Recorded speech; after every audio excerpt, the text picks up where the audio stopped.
नमस्कार मित्रांनो, मी चंद्रकांत पाटील आपल्या स्वप्न माझे वर्धेचे या हक्काचे यूट्यूब चॅनलवरती सगळ्या भावी अधिकाऱ्यांचं सहर्ष स्वागत करत आहे।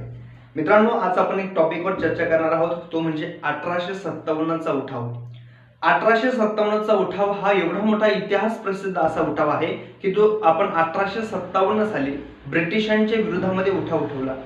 मग 1857 साली जो काही ब्रिटिशांच्या विरोधामध्ये आपण जो काही उठाव उठवलेला आहे, हा उठाव आपण का उठवलेला असेल, यामागची काहीतरी कारण असतील। एवढा मोठा इतिहास प्रसिद्ध उठाव आपण भारतामध्ये उठवला।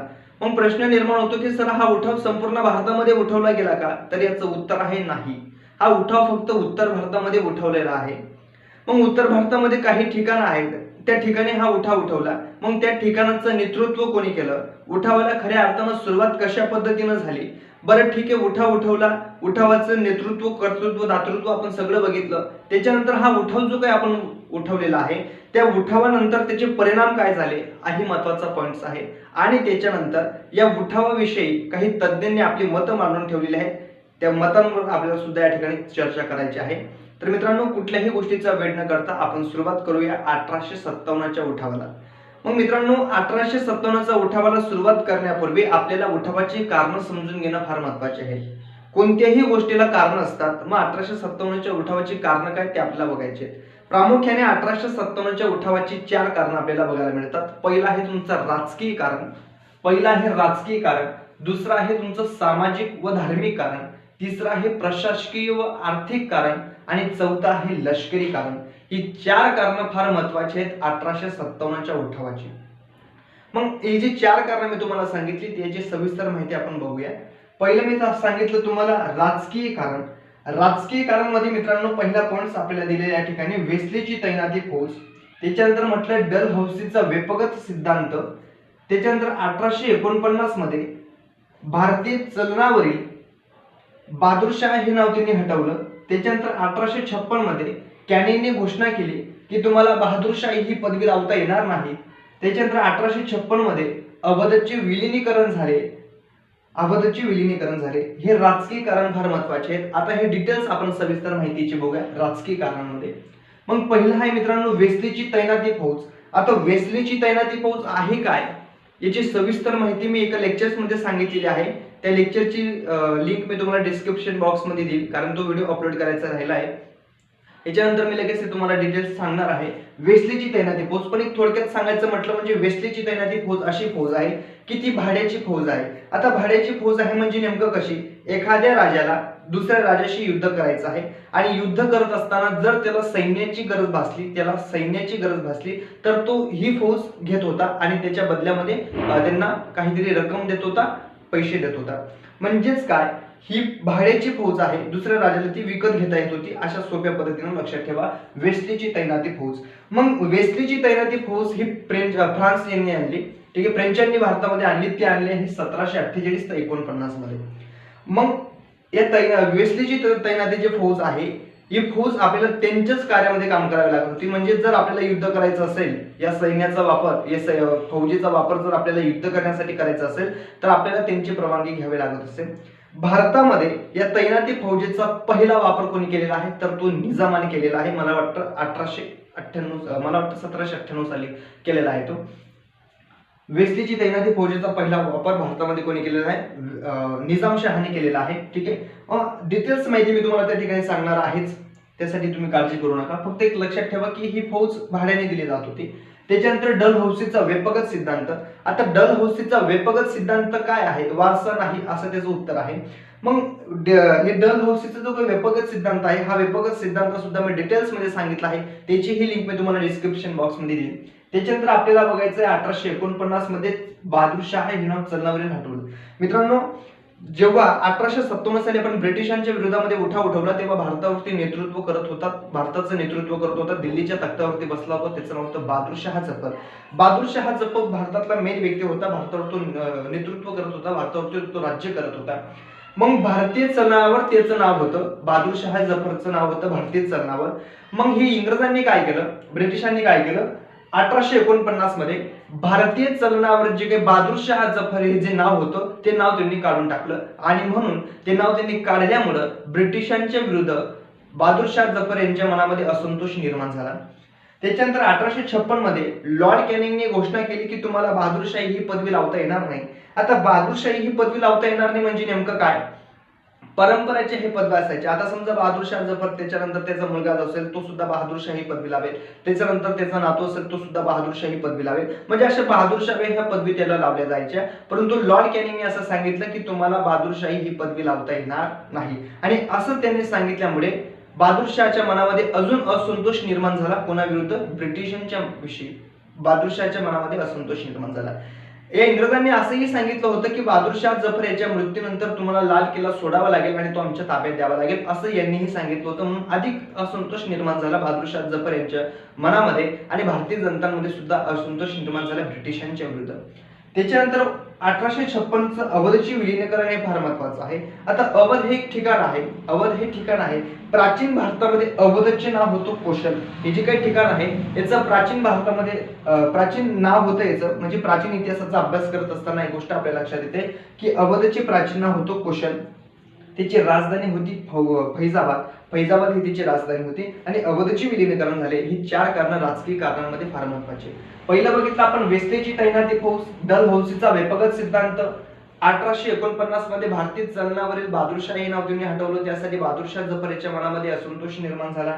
त्याच्यानंतर त्यांनी असं सांगितलं होतं की बहादूरशाह जफर याच्या मृत्यूनंतर लाल किल्ला आम्हाला द्यावा लागेल. त्याच्यानंतर कॅनिंगने घोषणा केली की बहादूरशाही ही पदवी तुम्हाला लावता येणार नाही. म्हणजे परिपूर्ण राजकीय कारणामध्ये बहादूरशाहच्या विरुद्ध त्यांनी ह्या गोष्टी केलेल्या आहेत. म्हणून बहादूरशाह जफर याच्या मनामध्ये असंतोष निर्माण झाला. म्हणून जेव्हा उठाव करते, म्हणजे आपण जेव्हा शिकू की उठावाला सुरुवात कशी झाली तेव्हा तुम्हाला सांगेलच मी.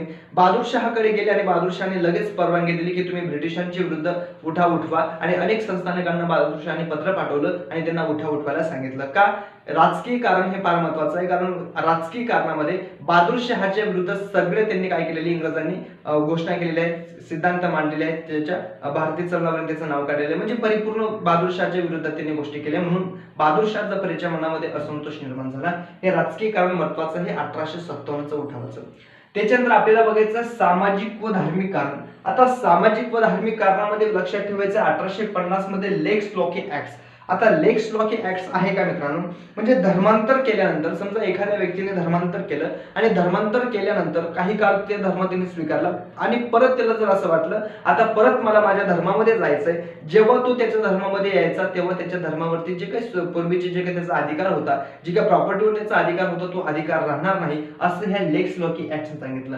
म्हणजे असा हा लेक्स लॉकी ऍक्ट त्यांनी भारतामध्ये लावल्यामुळे भारतीय जनतेच्या मनाविरुद्ध या गोष्टी केल्यामुळे भारतीय जनतेच्या मनामध्ये असंतोष निर्माण झाला. हे सामाजिक कार्यामध्ये महत्वाचं आहे. लेक्स लॉकी ऍक्ट तो लावलेला आहे 1850 साली.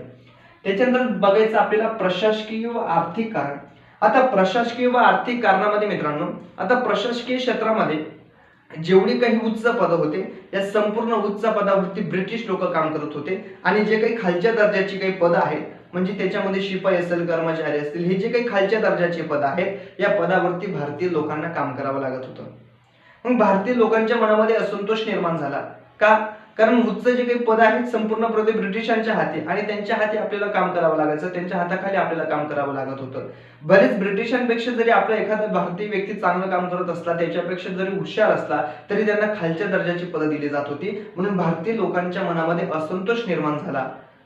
भारतीय लोकांच्या मनामध्ये असंतोष निर्माण झाला हे प्रशासकीय कारणामध्ये फार महत्वाचं आहे. आणि त्याच्यानंतर सगळ्यात महत्वाचं कारण की जे 1857च्या उठावाला सुरुवातीला कारणीभूत ठरतं ते म्हणजे लष्करी कारण. लष्करी कारणामध्ये मित्रांनो सुरुवातीला सैनिकांचे म्हणजे पूर्वी सैनिकांची अशी समज होती की युद्धाच्या वेळेस जर आपल्याला समुद्र पार करावा लागला तर ते अशुभ मानलं जात होतं, अशुभ मानलं जात होतं. म्हणून सैनिकांनी नकार दिला की आम्ही हा समुद्र पार करणार नाही. परंतु ब्रिटिशांनी बळजबरीने त्यांना समुद्र पार करायला लावला. म्हणून सैनिकांच्या मनामध्ये, भारतीय सैनिकांच्या मनामध्ये ब्रिटिशांविरुद्ध असंतोष निर्माण झाला. त्याच्यानंतर लष्करी कारणामध्ये कारतूस प्रकरण फार महत्वाचं आहे. आता कारतूस प्रकरण आहे काय मित्रांनो? कारतूस प्रकरण म्हणजे थोडक्यात सांगायचं म्हटलं म्हणजे सुरुवातीला जे काही बॉम्ब बनवले जायचे जो काही बॉम्ब बनवले जायचे त्या बॉम्बला आधी गायीचं कातडी लावली जायची आणि गाय ही हिंदूंसाठी पवित्र होती, भारतीय सैन्यासाठी ही पवित्र गोष्ट होती, म्हणजे सगळ्यांसाठीच भारतीय लोकांसाठी ही पवित्र गोष्ट होती. आणि तो बॉम्ब फोडत असताना, फेकत असताना, टाकत असताना त्याला आधी तोंडाने फोडावं लागायचं आणि तोंडाने फोडावं लागायचं. ते गायीचे कातडं भारतीय लोक म्हणजे भारतीय सैनिकांच्या तोंडाने ते फोडावं लागायचं. ही गोष्ट भारतीय सैनिकांना मान्य नव्हती म्हणून त्यांनी विरोध केला, परंतु त्यांनी बळजबरीने वापरायला लावलं म्हणून भारतीय सैनिकांच्या मनामध्ये असंतोष निर्माण झाला. खऱ्या अर्थानं ही 4 कारणं कारणीभूत आहेत 1857च्या उठावाला. यानंतर छोटी मोठी अशी अनेक कारणं सांगता येतील, पण ही 4 कारणं महत्वाची आहेत. आपण पहिलं बघितलं राजकीय कारण, दुसरं सामाजिक व धार्मिक कारण, तिसरं बघितलं आपण प्रशासकीय व आर्थिक कारण आणि चौथं बघितलं लष्करी कारण. ही कारणं फार महत्वाची आहेत 1857च्या उठावाला. मित्रांनो, कारणानंतर आपल्याला अभ्यास करायचा आहे की 1857च्या उठावाची पार्श्वभूमी, खऱ्या अर्थानं उठावाला सुरुवात कशा पद्धतीने झाली. त्याच्यानंतर आपल्याला बघायचं आहे उठाव कोणकोणत्या भागामध्ये झाला. बहादूर शहाने सगळ्या संस्थानिकांना पत्र पाठवलं, मग कोणकोणत्या संस्थानिकांनी उठाव उठवला आणि ज्या ठिकाणी उठाव उठवला त्याचं नेतृत्व कोणी केलं हे सगळ्यात महत्त्वाचा पॉईंट आहे. आणि हा प्रश्न मला विचारलेला होता जेव्हा मी 2019 जीडीची एसएससी जीडीची भरती दिली, एक्झाम दिली, तेव्हा मला हा प्रश्न विचारला होता की बिहारचं नेतृत्व कोणी केलं. 1857च्या उठावामध्ये बिहारचं नेतृत्व कोणी केलं असा प्रश्न विचारला होता. मग संपूर्ण माहिती आपल्याला डिटेल्स बघायची आहे की कोणत्या ठिकाणाचं नेतृत्व कोणी केलं. आता उदाहरणार्थ दिल्लीचं नेतृत्व कोणी केलं, बिहारचं नेतृत्व कोणी केलं, झाशीचं नेतृत्व कोणी केलं, ठीक आहे ना. असे संपूर्ण आपल्याला त्या ठिकाणी बघायचं आहे. त्याच्यानंतर कोणत्या ब्रिटिश अधिकाऱ्यांच्या विरोधामध्ये केलं हे सुद्धा आपल्याला त्या ठिकाणी बघायचं आहे. त्याच्यानंतर उठावाचे परिणाम काय झालेत हे आपल्याला बघायचं आहे आणि तज्ञांची मतं बघायची. हा व्हिडिओ फार मोठा होईल त्या कारणाने आपण याचे भाग पाडलेले आहेत. म्हणून आजच्या ह्या लेक्चर्स पेक्षा उद्याचं जे लेक्चर्स आहे मित्रांनो ते फार महत्त्वाचं असणार आहे. म्हणून उद्याच्या लेक्चरची नोटिफिकेशन मिळवण्यासाठी तुम्हाला व्हिडिओच्या खाली लाल रंगाचं सबस्क्राईब नावाचं बटन दिसतंय, त्या सबस्क्राईब नावाच्या बटनावरती क्लिक करा. शेजारचे जे काही बेल आयकॉन दिसतंय त्यावर क्लिक करा. येणाऱ्या प्रत्येक व्हिडिओची नोटिफिकेशन तुमच्यापर्यंत पोहोचेल. आणि उद्याचे लेक्चर आजपेक्षा फार महत्त्वाचं असणार आहे. म्हणून उद्याच्या लेक्चरची नोटिफिकेशन मिळवण्यासाठी तुम्ही आत्ताच आपल्या चॅनलला सबस्क्राईब करा, म्हणजे येणाऱ्या उद्याची नोटिफिकेशन ही तुमच्यापर्यंत पोहोचेल. तोपर्यंत मित्रांनो आपण थांबूया आणि भेटूया पुढच्या लेक्चर्समध्ये. सगळ्यांना बेस्ट ऑफ लक.